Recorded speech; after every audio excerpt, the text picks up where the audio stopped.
구약에 있는 모든 선지서들을 어떤 시각과 관점에서 보느냐에 대한 이해를 가지고 요한계시록을 보기 시작하면 요한계시록의 그 어렵게 보이는 내용들이 어렵지 않게 쉽게 해결될 수 있습니다. 특별히 오늘 이 10장이 어떤 의미에서 좀 중요해 보이느냐면 마지막 때 있을 7년, 그러니까 한 일회라고 하는 이 시간들을 심판이라는 시간으로 볼 것인가, 아니면은 심판은 맞기는 맞는데 심판을 통한 회복과 구원으로 볼 것인가에 대해서 우리가 여기 이 10장이 그걸 우리에게 잘 설명을 해주고 있다는 것이지요. 그러면 이 10장에서 설명하고 있는 내용을 오늘 여러분들에게 말씀을 드리겠습니다만, 바로 이 10장은 이스라엘 백성들에게 내려진 이 바벨론 심판은 하나님의 마지막 기회를 이스라엘 백성들에게 준 것이라고 이렇게 우리에게 설명을 해가고 있습니다. 그런 측면에서 봤을 때 이 마지막 때 있을 7년이라는 이 시간도 하나님께서 환난을 주시고 뿐만 아니라 하나님을 거부하는 자들에게 심판이겠지만 결국은 이것 또한 하나님께서 이스라엘 백성들에게 준 기회의 시간이다라고 이해할 수가 있는 것이죠. 제가 구약에 있는 그 심판을 관찰을 하다 보면 어떤 부분이 뚜렷하게 나타나느냐면 이스라엘 백성들에게 해결되지 않는 한 가지 문제가 있다는 걸 아시죠? 우상숭배 문제입니다. 그러니까 우상숭배 문제가 이 바벨론 포로 생활을 하고 난 뒤에부터 이스라엘 백성들은 두 번 다시 우상숭배는 하지 않습니다. 근데 문제는 뭐냐면 우상숭배는 하지 않았는데 후반부에 나타나는 문제들은 뭐냐면 신앙생활이 너무나도 형식적이고 종교적이라는 거예요. 그게 말라기예요. 그러니까 이 말라기도 끝 중에, 구약의 끝 중에 끝이잖아요. 그러면 이스라엘 백성들이 포로로 잡혀가기 직전도 심판으로 보면 끝 중에 끝이잖아요. 두 끝이 있어요. 하나는 우상숭배 문제고 말라기에는 형식적인 신앙생활 문제예요. 근데 이 두 가지가 왜 문제가 되는 거냐면 이런 겁니다. 마음 없이 하나님을 섬기는 거거든요. 하나님은 자기 생명을 주기까지 우리를 사랑하셨는데 우리가 그 생명을 주기까지 사랑한 하나님 앞에 하는 반응이, 우상숭배는 자기 목적을 위해서 하나님을 섬기는 것이 되고, 형식적인 신앙생활하는 말라기 이야기는 하나님 존재에 대해서 부인하지는 않아요. 그런데 문제는 뭐냐면 하나님을 하나님답게, 그 하나님의 그 거룩함, 하나님의 그 영광, 이런 것에 대해서 의식이 없고 아주 너무나도 하나님을 이렇게 형식적으로 섬긴다는 것입니다. 성도들이 하나님을 섬기고 하나님을 믿는 가운데 넘어야 될 두 가지 관문이 그 부분인데요. 그래서 이 70년이라는 시간을 통해서 하나님 우상숭배 문제를 해결했습니다. 말라기는 더 심각한 문제거든요. 이 우상숭배 문제보다 더 심각한 문제인데, 그러면 이 말라기의 문제는 어떻게 해결이 되었느냐면 바로 예수님께서 이 땅에 오셔서 십자가에 죽으시고 그 죽으신 그 과정을 통해서 하나님께서 우리를 얼마나 사랑하시고 우리를 위하시는지 그 사랑을 받아들이면서 그 문제가 다 해결돼 버리는 것이거든요. 바로 이것입니다. 자, 이렇게 하나님은 우리의 신앙의 문제점들, 맹점들, 예를 들어서 우상숭배나 형식적인 신앙생활, 이 두 가지를 다 해결하셨습니다. 믿으시죠? 십자가에서 해결하셨어요. 그렇다면 지금 현대의 예수님을 믿는 저와 여러분에게도, 성도들에게 이 문제는 있습니다. 그런데 이 문제를 가지고 우리가 주님과 함께 영원히 살 수는 없는 거예요. 하나님은 바로 그 얘기예요. 아시겠습니까? 이런 정말 마음과 마음이 통하지 않는 사람과 어떻게 한 집에서 살 수 있겠어요? 우리가 어떻게 결혼해서 살 수가 있겠습니까? 왜냐하면 상대방이 내 마음을 다 알고 있는데요. 어떻게 함께 살겠습니까? 이걸 해결하기 위해서 십자가에 죽으셨고, 이걸 그러니까 이 은혜를 모르는 자들은 주님과 함께 살 자격이 누구도 없는 거예요. 그래서 이 문제는 이 문제를 해결하기 위해서 하나님은 이 7년이라는 시간을 준비했다는 거예요. 왜냐하면 이스라엘 백성들이 우상숭배 문제가 아무리 해도 해결이 안 돼요. 그래서 하나님은 결정을 하시고 집행을 하시죠. 에스겔서가 그 얘기입니다. 그래서 이스라엘 백성들은 지금 포로로 잡혀서 이제 이 생활을 시작하게 되는 것입니다. 자, 그런 관점에서 이 포로 생활을 왜 준비했는지, 왜 허락했는지, 이 포로 생활을 통해서 뭘 하려고 하는지를 오늘 10장에서 설명을 하고 있으니까 이 10장을 통해서 한번 이 포로 생활의 의미가 무엇인지 함께 보도록 하겠습니다. 자, 예루살렘의 불심판을 위한, 그러니까 숯불을 이제 살포하는 명령을 내리고 있습니다. 숯불을. 그러니까 네 바퀴 위에 하늘에서 숯불을 쫙 이렇게 땅에다 또 이렇게 쏟아버리는 것이죠. 그래서 예루살렘의 심판은 예루살렘의 문제를 해결하겠다는 하나님의 의지를 보여주신 것입니다. 예루살렘에게 한 번 더 기회를 주려는 기회입니다. 만약에 아니면 돌아서면 그만인데 하나님은 왜 아닌데도 돌아서지 않고 이걸 준비하느냐면 하나님이 이스라엘을 향한 사랑이 불붙기 때문에 그렇습니다. 포기할 수 없기 때문에. 우리가 싫으면 돌아서면 그만이잖아요. 근데 하나님은 끝까지 돌아서지를 않으세요. 왜? 더 사랑하시니까. 그런 이야기입니다. 그래서 오늘 이 본문을 관찰해 보면 이런 이야기입니다. 1절과 2절은 서기관 복장을 한 심판 집행자에게 그룹, 여러분 그 에스겔서 앞에서부터 이 환상을 보여줬죠. 네 바퀴가 있고 날개가 있고, 그렇죠? 그 영이 인도하는 대로 막 움직이더라. 이건 뭘 이야기하느냐면 에스겔서에서 성령 사역이 어떤 것인지 설명을 하는 거예요. 이스라엘 백성들은 지금 하나님과 이스라엘 백성들 사이의 만남의 장소가 성전이라고 생각을 합니다. 왜 그러냐면 하나님께서 모세에게 성막을 짓고 법궤를 만들고 거기에 하나님의 불기둥과 구름기둥이 그 법궤 위에 머물러서 이스라엘 백성들이 이해하고 있는 하나님은 성전에만 머문다고 생각을 했어요. 그런데 이 에스겔서는 그 하나님의 임재가 성전에만 머물고 있는 것이 아니라는 고정관념을 깨고 있는 겁니다. 고정관념을 깨는 거예요.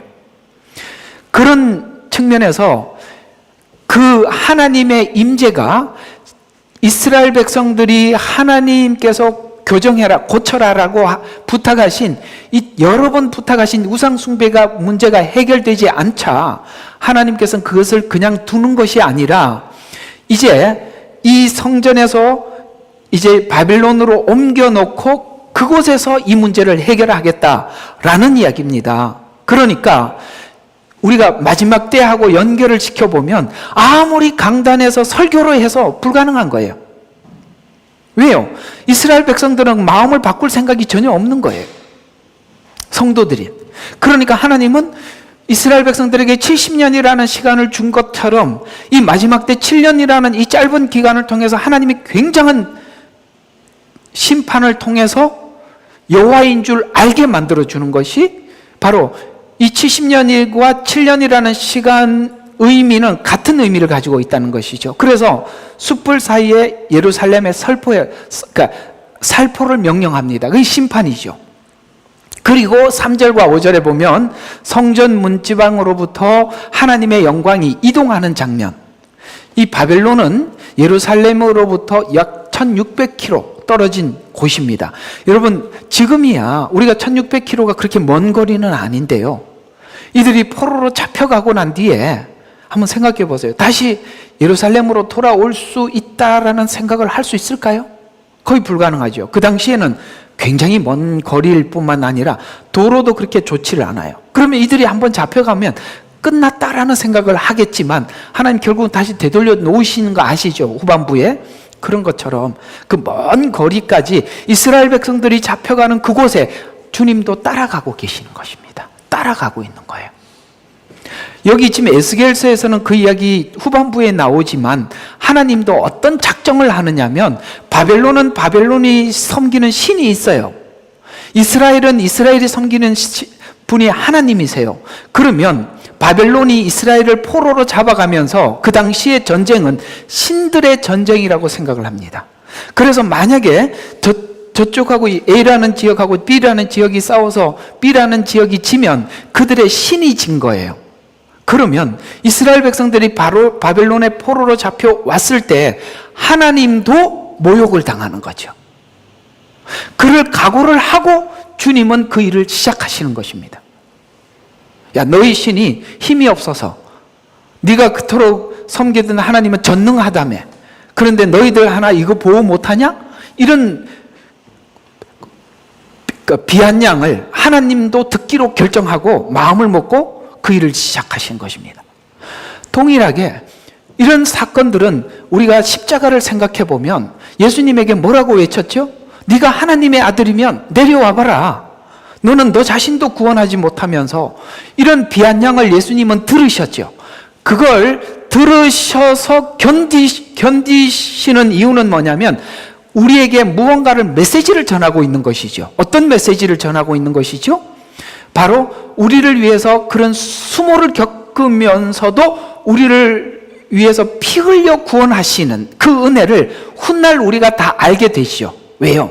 우리를 위해서 그런 비아냥, 그런 수욕, 그런 수모를 겪으시면서도 견디신 그 하나님을 우리가 알게 될 때 우리가 앞으로 살아가는 삶 속에 주를 위해서 수모를 겪는다던가 혹은 복음을 전파하고 하나님의 일을 할 때 그런 수모를 겪을 때에도 우리가 여전히 주님께서 우리를 위해서 견뎌 주신 것처럼 우리도 그렇게 살으라는 의미도 거기에 담겨 있고 그런 것을 겪으면서까지 나를 위해서 십자가에 죽으신 그 하나님을 생각하면서 우리는 어떤 상황이 우리에게 펼쳐진다 할지라도 우리는 받아들일 수 있는 자가 되게 된 것이지요.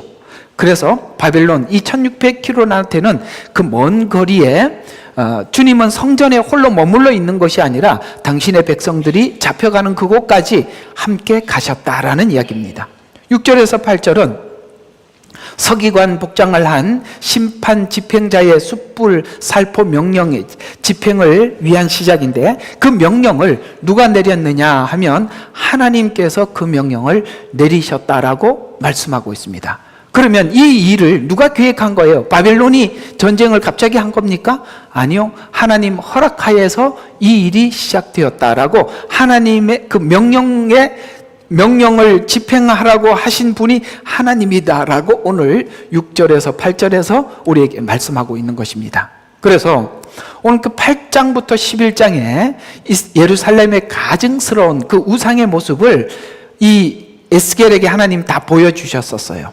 그리고 우상 숭배 죄로 인해서 고통스러워하는 자들을 향해서 저번에 말씀드린 표를 하라라고 말씀하시고 난 후에 하나님 보좌 천사들에게 예루살렘을 불로 심판하듯이 심판하여 파괴시키라라고 명령을 하시고 계십니다. 심판을 집행하면서 하나님의 영이 예루살렘에서 바벨론으로 이동하는 환상을 보여주면서 에스겔서 1장의 그발 강가의 환상이 10장의 예루살렘 환상과 동시에, 그러니까 지금 에스겔은 이 성경을 기록할 때 바벨론 그발 강가에서 환상을 보고 기록을 하잖아요. 그런데 예루살렘의 환상과 그발 강가의 환상을 동시에 보여줌으로 인해서 이스라엘을 향한 하나님의 영광이 거두어지지 않았음을 말씀해 주고 있는 거예요. 이해가 가십니까? 우리가 가끔씩 의심하는 게 뭐냐면 내가 이렇게 하나님 안에서 멀리 떠나왔고 하나님께서는 이 멀리 떠난 나에 대해서 관심이 없겠지 라고 생각을 하겠지만 하나님은 그런 가운데서도 여전히 우리와 함께 하시고 예루살렘에 있었던 그 영광과 같이 함께 하고 있더라는 것이죠. 그러면 이런 이야기들은 성경에 참 많이 나오는 부분들에 짤막하게 이렇게 그렇습니다라고 제가 좀 이해를 시켜 드린다면 바로 야곱 이야기 속에서 그런 이야기들이 많이 등장하고 있습니다. 야곱은 아버지인데 축복을 받고 삼촌 집으로 가고 그렇죠? 그 다음에 모든 것을 다 거의 실패자처럼 다시 돌아와서 야복강 나루터에서 하나님을 만나게 되는데, 그러면 지난 과거들을, 그러니까 야곱이 삥 돌아서 삼촌 집에서 살았던 일들이나 그 다음에 아버지를 속여서 축복을 받았던 일들이나 이런 걸 보면 사실 굉장히 야비한 인간의 모습이 그대로 성경은 다 기록되고 있고, 그의 삶이 우리가 볼 땐 그리스도인 같지 않는 삶을 살았음에도 불구하고 하나님은 야복강 나루터에서 만나 주셔서 씨름을 시작하고 씨름하시고 만나고 돌이키죠. 이런 것처럼 우리가 일생을 살아가면서 오늘 이스라엘 백성들이 이토록 우상 숭배를 하고 타락하고 넘어졌어요. 그러면 하나님께서 더 이상 내 인생과 함께하지 않을 것이라고 생각하겠지만, 하나님은 오늘 여기에 뭐라고 이야기하느냐면, 이스라엘 백성들이 지금 바벨론 포로로 잡혀감에도 불구하고 그곳에서도 하나님의 영광을 드러내 보임으로 인해서 하나님의 영광이 예루살렘과 동일한 영광 가운데 그들과 함께하고 있음을 우리에게 말씀하고 있다는 것이죠. 여러분과 제가 절망하지 않아야 할 이유는 바로 하나님의 영광은 여전히 우리와 함께하고 있다는 것입니다. 그건 오늘 신약 시대를 살아가고 있는 우리들에게 어떤 식으로 말씀하고 계시냐면, 우리가 죄 가운데 살아갈 때 성령님이 떠나가는 것이 아니라 심히 근심하고 탄식하고 계시는 거예요. 가시는 게 아니에요. 탄식하면서 계실 뿐이에요. 바로 그런 이야기들을 오늘 이들이 바벨론의 포로로 잡혀가서 하나님의 영광은 떠났겠지라고 생각하겠지만, 오늘 에스겔을 통해서 하시는 말씀은 여전히 하나님의 영광은 거두어지지 않았다라고 우리에게 이렇게 말씀하고 있는 것입니다. 환상이 예루살렘과 그발 강가에서 동시에 임한 이유는 9장에서 먹그릇을 찬 서기관이 죄로 인해서 탄식하는 사람들에게 뭐예요? 표를 하라고 말씀하셔서 그들은 그들은 하나님 앞에 구별된 자들이지만, 그러나 그 사람들은 사실 극소수였지 않습니까? 그렇죠? 그 인을 서기관에게 이렇게 표를 하라고 한 사람들은 이스라엘 전체에서 아주 극소수였어요. 그러면 나머지는 하나님이 버리셨나라는 우리 생각을 하게 되잖아요. 그죠? 나머지는 버리셨나? 그렇지 않다라고 대답하는 게 오늘 본문의 이야기라 이 말이에요. 그렇다 할지라도 그들을 그렇게 버리지 않았다라는 이야기입니다. 그래서 그들은 구별되지 못한 자들은 심판을 통해서 그렇게 표를 하지 못한, 구별되지 못한 사람들에게 다시 한번 기회를 주시는 하나님이시다 라는 것을 우리에게 알리기 위해서 10장은 기록되어 있는데요. 그래서 하나님의 이스라엘 백성들 뿐만 아니라 하나님의 보좌도 바벨론에 와 있음을 환상으로 말씀해 주셔서 이들에게도 하나님은 또다시 기회를 주고 있다라고 우리에게 이렇게 설명해 가고 있는 것입니다.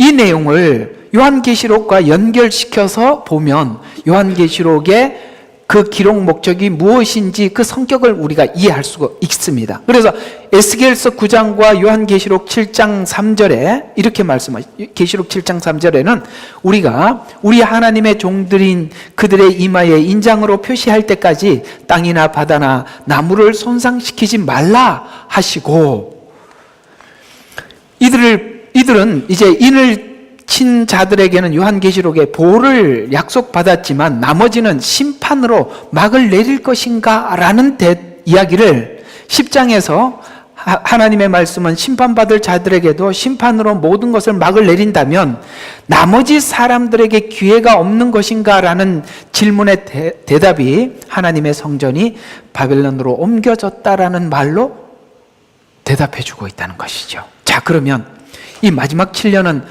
환란이고 심판으로 끝입니까? 아니라는 것이죠. 아직 하나님 앞에 인침을 받지 못한 자들에게 하나님 다시 한번 주는 기회라고 오늘 에스겔서는 대답을 해주고 있는 것입니다. 그래서 바로 이게 굉장히 서로 다른 이야기예요. 왜냐하면 요한계시록이라는 시간을 우리가 사람들이 어떻게 단순하게 생각을 하냐면 7년이라는 시간이 딱 들어가는 순간부터 이제는 구원은 딱 끝났고 모든 것은 심판으로만 딱 이해를 한단 말이에요. 우리가 이해하는 수치는 그런 식이에요. 우리 인간은 그렇게 생각이 짧을 수밖에 없어요. 심판 중에 구원이라는 생각을 못 해낸다 이 말이에요. 그러나 성경은 그렇게 대답하지 않고 있더라라는 것을 그러니까 에스겔서 9장과 10장을 통해서 여러분들이 인식하면 되겠습니다. 자, 그러면 정말 그런가? 그걸 좀 더 설명해 줄 수는 없을까? 있습니다. 자, 바로 오늘 등장하고 있는 이 원어 한마디 때문에 그렇습니다. 자, 성전이 바벨론으로 옮겨진 환상을 보여진 이유는 여기 보면은 이스라엘 백성들을 하나님께서 흩트라라고 말씀하고 있는 이 흩트라는 이 단어가 원어로는 자다크라는 단어인데요. 이 단어에 답이 있어요. 오늘 여기 2절에 보면 이렇게 말씀하고 있어요. 그가 가는 베옷을 입은 사람들에게 일러 말씀하시기를 너는 그룹 아래 바퀴 사이로 들어가서 그룹들 사이에서 내 손에 숯불을 채우다가 성전에서 흩트라라고 말씀하고 있습니다. 숯불을 채우다가 흩트라. 여기서 말하는 숯불을 채우다 흩트라라는 이 말은 마지막 때 하나님께서 나팔 재앙과 대접 재앙이 있는데 요한계시록에 이런 것처럼 하나님의 심판을 이야기하는 것입니다. 그걸 오늘 이 본문은 짧은 단어 하나로 설명을 하는데 흩트라라는 이 자다크라는 말로 대답을 하고 있다는 것입니다. 그러면 이 흩트라는 원어는 자다크는 물을 뿌려서 죄인들을 정결케 한다는 뜻이에요. 그러면 이 환란이라는 바벨론의 이 환란이라는 이 시간을 통해서 그들을 뭐 하겠다는 겁니까? 죄인들을 정결케 하겠다는 뜻이 되는 것이죠. 그런데 이 오늘 여기 10장 2절에 등장하고 있는 이 자다크라는 흩트라는 말이 그 뒤편에 에스겔서 그 후반부 36장 거의 후반부에 가서 다시 한번 등장을 하는데요. 자, 그때 바벨론 포로 생활 이후를 이야기하는 것입니다. 여기 에스겔서 36장 25절에 그때는 바벨론 포로 생활 후에 너희 위에 깨끗한 물을 뿌리리라. 아까 이 자다크가 뭐라고 말했다고요? 물을 뿌려서 죄인들을 정결케 한다 라는 단어라고 말씀을 드렸었죠.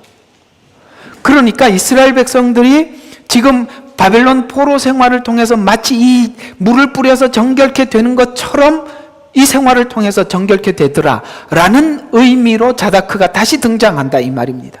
그래서 너희가 깨끗하게 되리니 너희 모든 더러움과 너희 모든 우상으로부터 내가 너희를 깨끗하게 하리라 라는 것이 바로 바벨론 생활 포로 목적이었다라고 하나님은 밝혀주고 있는 것입니다. 포로 생활 후에 우상 숭배 같은 신앙으로부터 깨끗해진다. 그리고 나면 26절에 내가 또 너희에게 새 마음을 주고 깨끗하게 만들고 뭐를 한다고요? 새 마음을 주고 너희 안에 새 영을 넣으리니 너희 육체에서 돌 같은 마음을 제거하고 살 같은 마음을 주리라. 아멘. 바로 이겁니다. 마음을 바꿔놓겠다는 것이죠. 그저 정결케 한다는 것은 그저 내 마음이 깨끗해지는 것 정도가 아니라 어떻게 되는 거예요? 내 마음이 주님 앞에 부드러워진다는 말은 여러분 씨 뿌리는 비유를 보면 좋은 땅은 어떤 땅이에요? 그 말씀이 씨앗이 떨어지면 받아서 열매를 내는 땅 아니겠습니까? 진짜 중요한 것은 하나님의 말씀을 받는 우리 마음이 이렇게 좋은 땅과 같이 하나님 말씀해 주십시오. 저는 그 말씀을 받을 준비가 되었습니다라고 그 하나님이 말씀을 선포하는 아래 간절한 마음으로 말씀을 받을 준비가 되어 있느냐 안 되어 있느냐 이게 더 중요한 거 아니겠습니까? 열매는 그 준비가 되어 있으면 그 위에 당연히 열리는 것이고요. 만약에 그렇게 복음의 씨앗을 받아서 내는 열매가 아니라면 언젠가는 그것은 부러지게 되고 도끼에 찍혀버리고 말 것입니다. 무슨 말이냐면 복음은 우리 마음을 스스로 하나님께 돌이켜 변화되도록 만드는 마음인데 그것이 율법적으로 억지로 내가 그 마음을 바꿔놓은 마음이라면 그 열매는 분명히 부작용이 나타날 수밖에 없는 거예요. 그건 하나님께서 불에 찍어 던지시리라고 우리에게 말씀하고 있는 것입니다. 왜 그러면 이스라엘 백성들은 그토록 바벨론의 생활을 체험해야만 했을까요? 하나님 통치 아래에 있을 때와 세상의 통치, 사단의 통치 아래에서 그 통치 아래에서 살아갈 때 그 둘을 비교하라는 거예요. 여러분 하나님의 통치 아래서 살아가는 사람들의 삶의 삶과 세상 사람들이 살아가는 삶은 너무나도 다르지 않습니까? 그래서 우리가 이 사실은 둘의 문화가 너무 차이가 많이 나요. 문화 차이가. 그래서 문화 충격을 받아요. 이렇게 세상 살다가 교회 들어오면 문화 충격이 있어요. 세상에서 살아가는 방식과 교회에서 하는 방식이 달라서 되게 어색하거든요. 이제 우리가 교회 생활에 익숙해져 있다가 사회 나가면 그게 또 너무 문화 충격이에요. 둘은 서로와 생활 방식이 너무 달라요.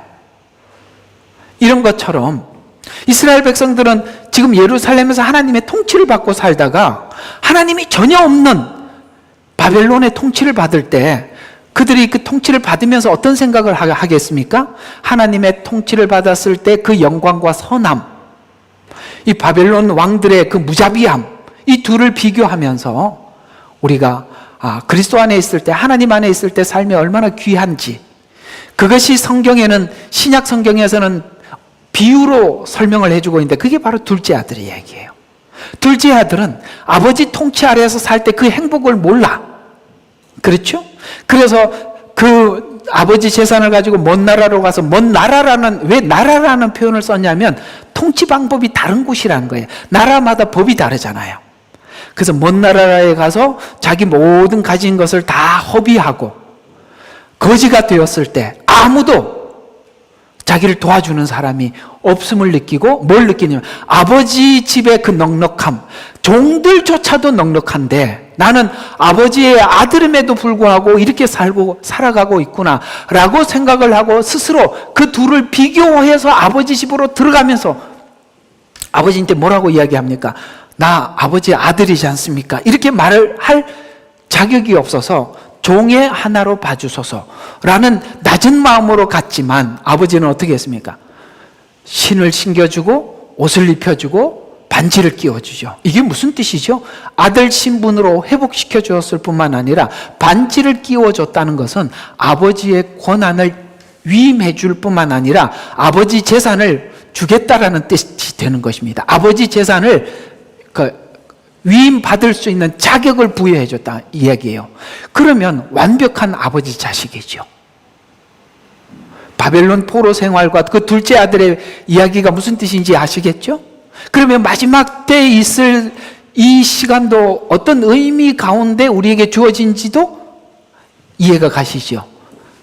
바로 그래야만이 이 시간을 통해서 새 마음을 주고 새 영을 넣어줘서 그 다음에 육체에서 돌 같은, 이 하나님 말씀하면은 돌짝밭 같아요. 딱 말씀하면은 그냥 돌 위에다가 올려놨다가 마음에 들면, 아니면 마음에 안 들면 버리고, 이렇게 선택하는 게 아니라 하나님 말씀을 무슨 말씀이든지 책망이든지 교훈이든지 아멘 하고 받아들일 수 있는 이런 부드러운 마음을 주기 위해서 하나님은 바벨론 포로 생활을 준비했단다 라고 우리에게 말씀하고 있는 것이죠. 포로 생활을 통해 목적하는 것은 환난을 통해 하나님이 누구인지 알게 되고, 하나님이 누구인지 알게 된다면 내가 거룩하니 너희도 거룩해라. 신자들에게, 성도들에게 하나님께서 강하게 요구하는 것이 뭐냐면 하나님이 거룩하다는 거예요. 그렇기 때문에 너도 거룩하라는 거예요. 이런 의식이 너무나도 빈약해.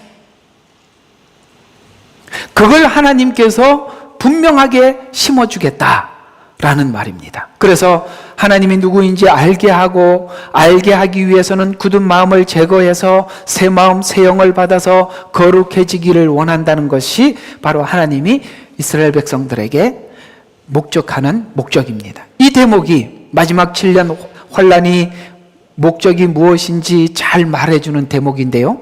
마지막 환난은 불같은 환난을 통해서 물같이 죄를 씻어 결국 거룩해지는 것은 오직 우리가 거룩해지려면 예수님의 피로만이 우리가 거룩해진다는 것을 우리에게 알려주어서, 이 말을, 자다크라는 이 단어를 쓸 때 이 말을 동원하고 있어요. 어떤 말을 동원하는지 한번 봐요. 에스겔서 43장 19절과 27절 줄여서 보면 이런 이야기입니다.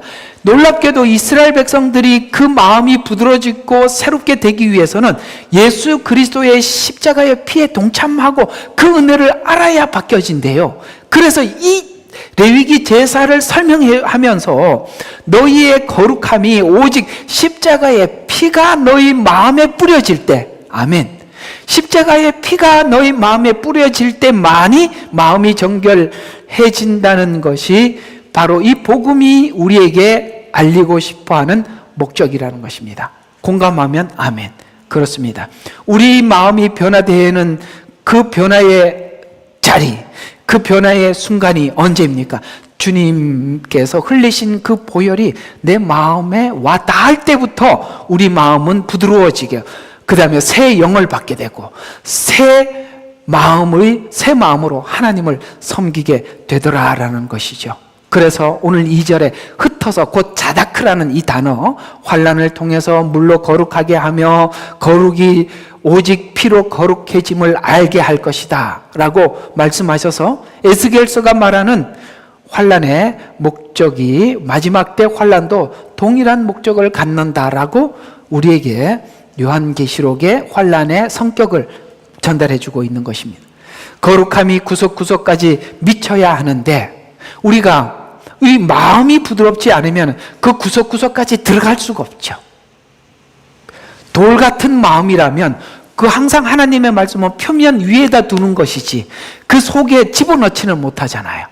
그러니까 마음이 부드러워져야만이 그 씨앗이 우리 속에 들어갈 수가 있는 것처럼, 그래서 그 구석구석에까지 하나님의 말씀이 영향을 끼치기 위해서는 앞에서 우리가 봤던 것처럼 그들이 하나님을 섬기면서도 구석에는 우상을 감춰놓고 우상 숭배했던 거기까지 하나님께서 근본적으로 해결하기 위해 정성을 다하고 마음을 다해 하나님을 섬기되, 마치 우리가 하나님의 그 십자가의 피가 우리 가슴 속에 흘러 들어와 있지 않으면 외형적으로 볼 때는 마치 저번에 말씀드린 것처럼 담무스에게 제사를 지낼 때는 아들을 바쳤잖아요.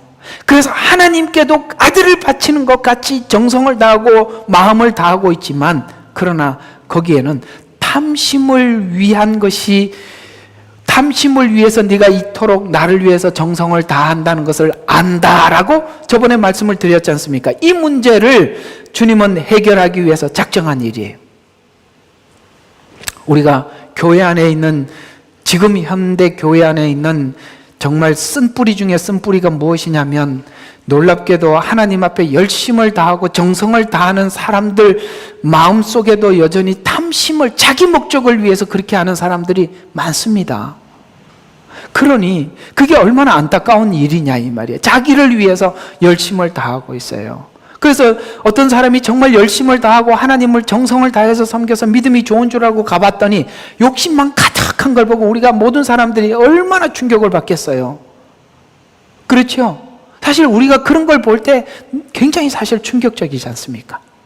외형적으로는 누구보다 거룩하고 누구보다 열심이고 하나님 그러면은 정말 어떻게 할 줄 모르는 것 같은데도 실제적으로 보면 그래서 그 어떤 선교사님이 그런 이야기를 합니다. 한국 교회가 세계적으로 소문난 게 뭐냐면 기도 잘하는, 그래서 주여 주여 삼창하는 거는 한국 특허품이랍니다. 근데 가슴을 쓸어내는 게 뭐냐면 그 기도 내용을 알까봐 무섭대요. 무슨 이야기인지 이해가 가시죠? 그 기도 내용이 전부 다 자기를 위한 기도.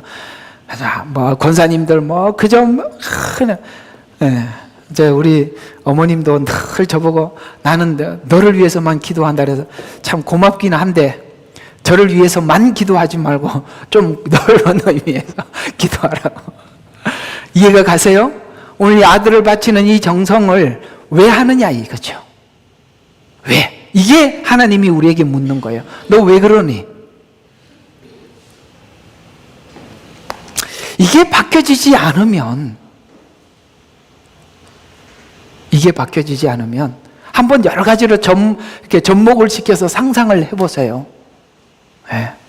왜 하나님을 믿는지. 참 심각한 문제 아니겠습니까?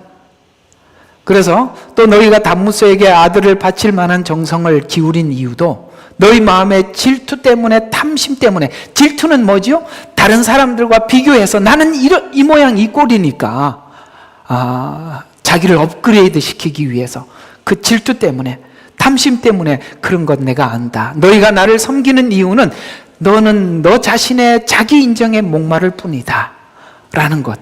여러분, 이건 정말 하나님만이 해결할 수 있는 문제 아니겠습니까?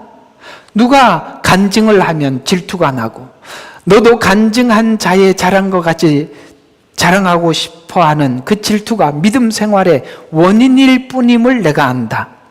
이 문제를 해결하기 위해서는 하나님이 없는 족속, 바벨론 포로 생활을 하면서 하나님 없는 우상을 섬기는 나라의 분위기를 보고 돌아오면 알 것이다. 그리고 달라질 것이다.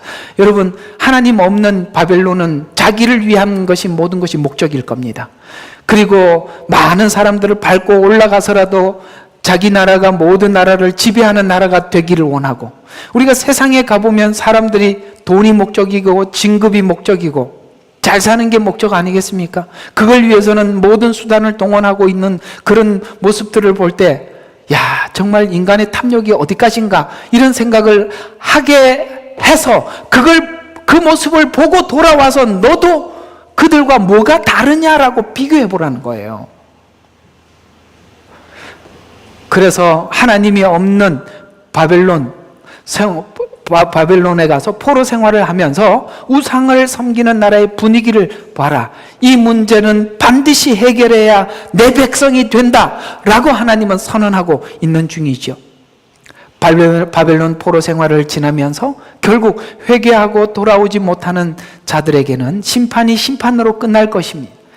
이런 생활을 하면서도 하나님 앞에 회개하고 돌아오지 못하는 사람들은 그저 심판으로 심판이 끝날 뿐이지만, 이들은 심판하시는 하나님에 대하여 끊임없이 모독하고 비방하는 세력, 성경에 보면 요한계시록에 끊임없이 하나님께서 심판을 통해서 그 마음을 돌이키려고 하는데 끝까지 하나님을 비방하는 세력들이 등장하듯이 그런 사람들도 있을 것입니다. 그러나 누구에게는 이 바벨론 포로 생활 같이 하나님께서 주시는 이 환난의 시간이 심판이 축복된 것으로 끝나게 되는데, 그들은 바벨론 생활을 통해서 연단되어지고 거룩해지는 것입니다. 여러분에게 찾아오는, 여러분 개개인 삶 속에 찾아오는 이런 수많은 연단들을 어떤 시각에서 받아들이느냐에 따라서 우리는 그 시간이 우리에게는 값진 거룩함을 소유하는 시간이 될 수도 있고, 누구에게는 심판이라는 것으로 그냥 끝나버려서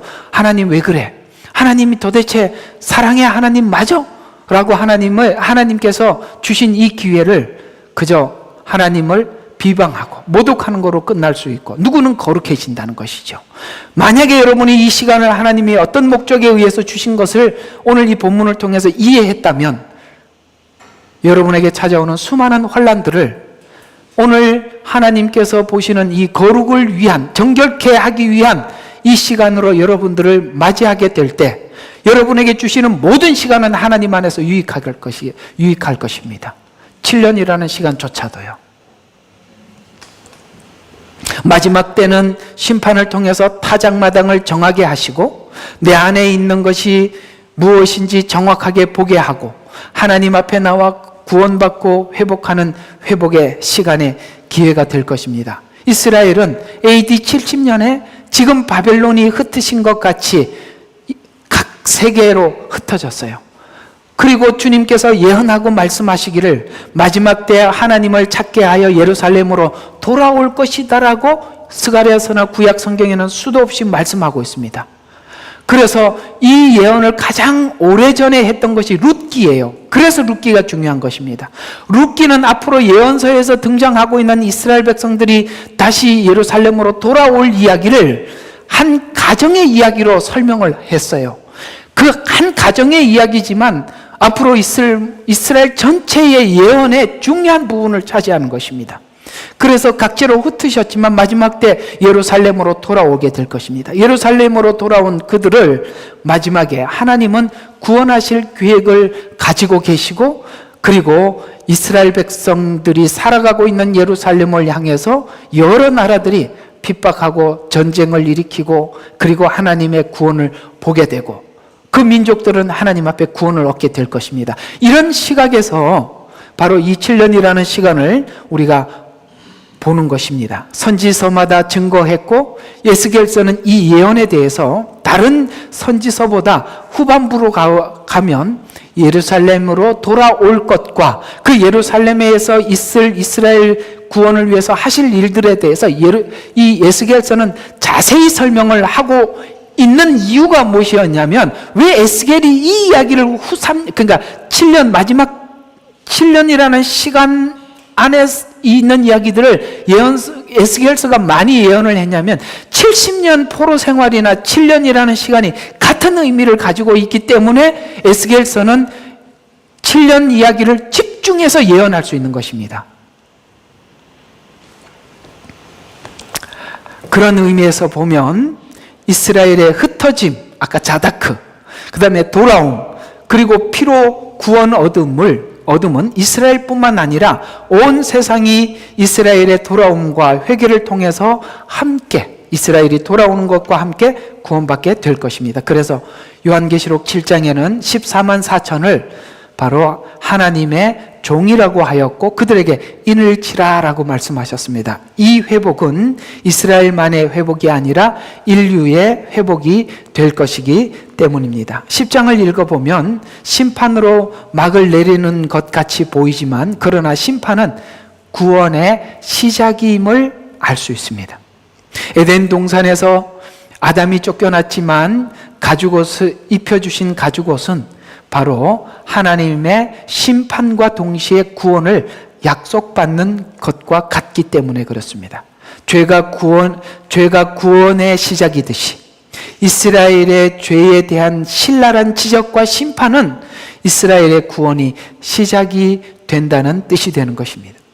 이스라엘의 죄를 심판하시는 하나님이 4절에서는 성전에는 구름으로 가득 찼고 뜰은 주의 영광의 광채로 가득하였더라라는 표현을 하여서 하나님이 가시는 그곳이 바벨론이라 할지라도 그곳은 영광이 가득 찬 곳이 된다라고 말씀하시죠.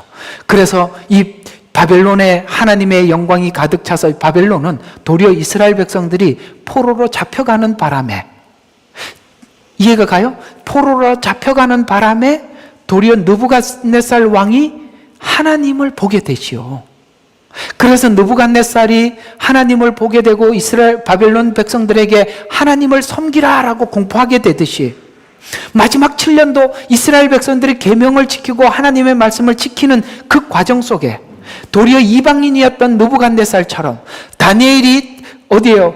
사자굴 속에 잡혀갔다가 살아서 나오고 난 이후에 아수르 왕이었던 다리오가 하나님을 보게 되듯이 이스라엘 백성들이 마지막에 그렇게 믿음을 지킴으로 도리어 그 시간을 통해서 자신들이 정화될 뿐만 아니라 이방 나라들이 그렇게 하나님 앞에 돌아오듯이 7년이라는 시간은 바로 그런 시간이라 이 말입니다. 여러분, 그때 느부갓네살 왕이 돌아오고 다리오 왕이 돌아옴으로 인해서 여러분 바벨론 전역에 하나님을 증거하게 되었지 않습니까? 그래서 그 불무불 가운데 세 사람이 들어갔지만 한 사람이 더 있었는데 신의 아들과 같다라고 말씀하셨지 않습니까? 거기에 하나님의 영광이 나타난 것입니다.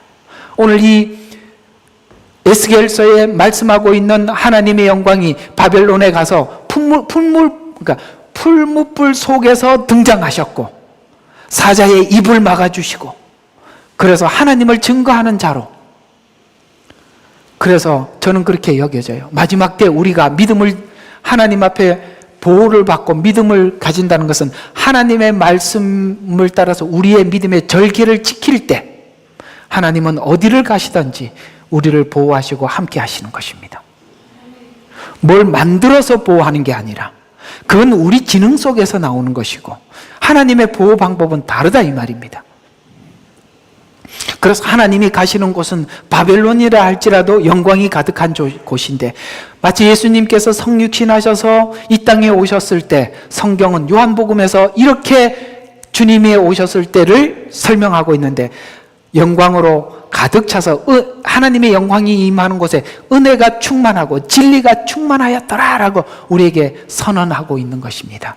주님이 계신 그곳은 성전 예루살렘이든 바벨론이든 어디든지 그곳은 은혜가 충만하고 진리가 충만한 것입니다. 그래서 요한복음 1장 14절에 보니까 말씀이 육신이 되어 우리 가운데 거하심으로 우리가 그의 영광을 보니 하나님 아버지 독생자의 영광으로 은혜와 진리가 충만하더라. 이렇게 말씀하고 있습니다. 하나님의 영광이 예루살렘에서 바벨론에서 세상 가운데 주님이 이 땅에 성육신하셨고, 초림 때 성령을, 마지막 때 강력한 성령의 역사로 이 땅을 거룩하게 하시고, 거룩하고자 하시는 하나님은 어디든지 오셔서 우리의 죄를 씻고 거룩하게 할 것입니다. 그곳이 어디다 할지라도.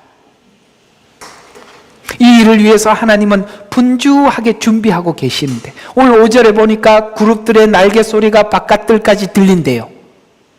분주하게 지금 막 준비하고 계시는 소리가 들린다는 것입니다. 전능하신 하나님께서 말씀하실 때의 음성과 같더라.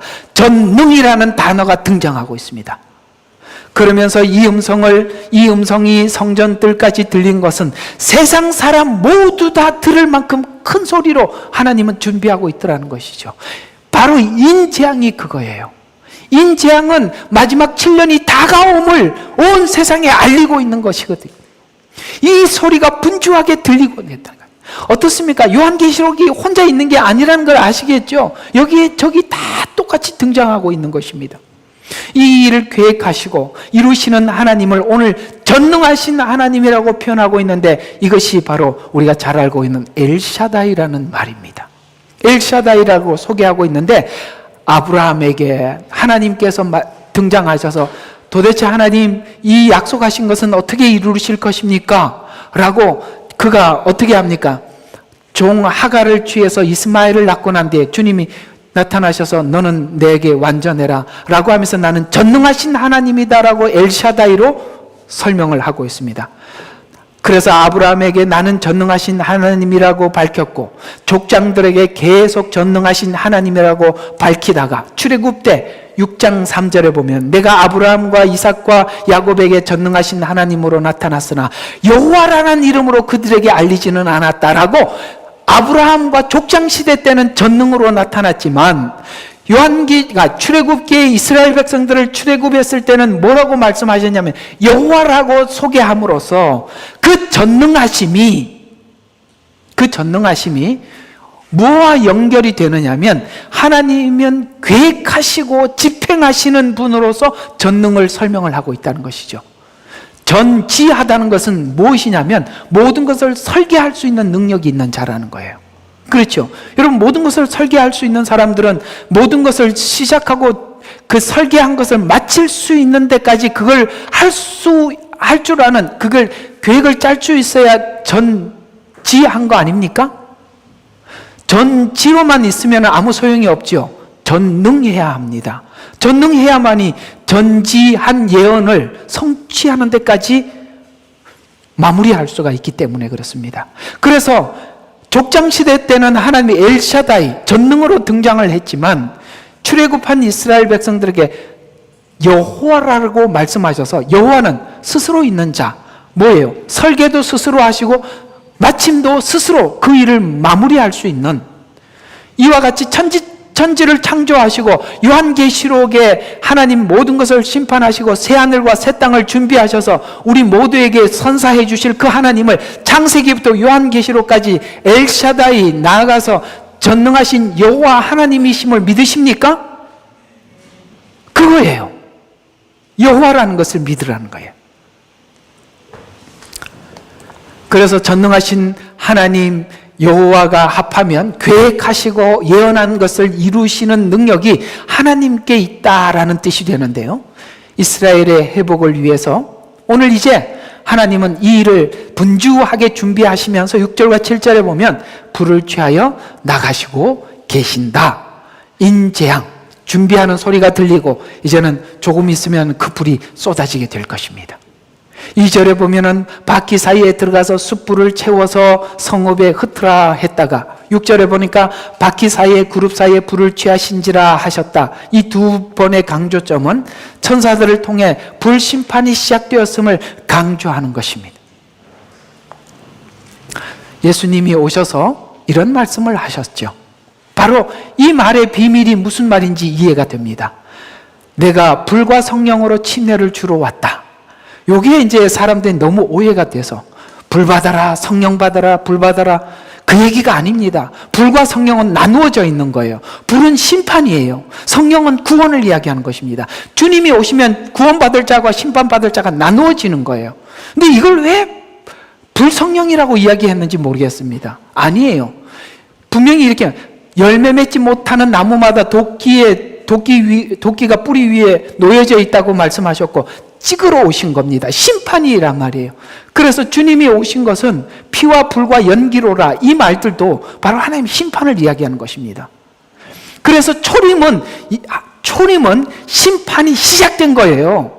그래서 말세라는 말을 그러니까 말세 때 오신 거예요. 그런데 지금은 뭐냐? 말세가 예수님 초림 때부터 재림 때까지가 말세인데, 말세 지말이라는 말은 예수님이 오시기 직전 그 말세 중에서도 끝부분이라, 이런 뜻이에요. 불과 성령을 오해하지 마십시오. 불성령을 이야기하는 게 아닙니다. 둘은 다른 겁니다. 한쪽은 심판이고 한쪽은 구원입니다. 그래서 예수님의 오심은 구원과 심판을 위해서 오셨다라는 이야기입니다. 자, 그래서 이 70년이라는 짧은 기간을 통해서 이스라엘 백성들은 이 포로 생활을 하고 돌아왔을 때 전혀 다른 사람으로 돌아오죠. 그죠? 아무리 하나님의 말씀을 외치고 하나님 마음이 이러하다고 얘기해도 눈도 안 깜짝거리던 사람들이 완전히 달라져 버렸죠. 이런 것처럼 7년이라는 시간은 바로 우리 속에 있는 형식적인 신앙, 우상, 이걸 하나님이 제하시고 우리 마음을 부드럽게 하셔서 새롭게 하기 위한 하나님의 준비다라는 것, 이런 관점에서 오늘 에스겔서 10장과 연결시켜서 이해하시면 되겠습니다. 결론입니다. 예루살렘 성 심판은 예루살렘 성 멸망을 말하려고 한 것이 아님을 오늘 분명히 하게 됩니다. 또 심판을 통해서 한 번 더 기회를 주심을 알리고자 한 것입니다. 요한계시록도 여러분과 저는 이런 관점에서 이 7년을 바라볼 때, 이제 하나님, 그때 아마도 교회는 훨씬 더 정화될 것이고 달라지게 될 것입니다. 그때 그 교회가 어떤 역할을 할까? 진정한 복음을 전하는 교회는 많은 분들이 그 말씀을 듣기 위해 목이 말라 있을 것입니다. 기도하겠습니다. 하나님 아버지, 감사합니다. 오늘 요한계시록 10장을 통해서 마지막을 때를 환난을 준비하신 것이 환난만을 위한 것도 아니고 심판만을 위한 것도 아니고, 아버지 하나님, 우리 속에 지금까지 해결하지 못한 이 문제를 해결하기 위한 하나님 마지막 사랑이고 배려임을 오늘 에스겔서 10장을 통해서 배웠습니다. 이 일을 위해서 주님은 분주하게 준비하고 있는 소리가 들립니다. 하나님, 주님의 재림이 임박했음을 여기저기서 우리가 듣고 있습니다. 이 시간은 두려움의 시간이 아니요, 하나님께서 저들의 마음을 부드럽게 하고 새 영을 부어주시기 위한 하나님의 시간임을 알고 하나님 이 시간을 그런 마음으로 준비케 하여 주시옵소서. 예수님 이름으로 기도드렸습니다. 아멘.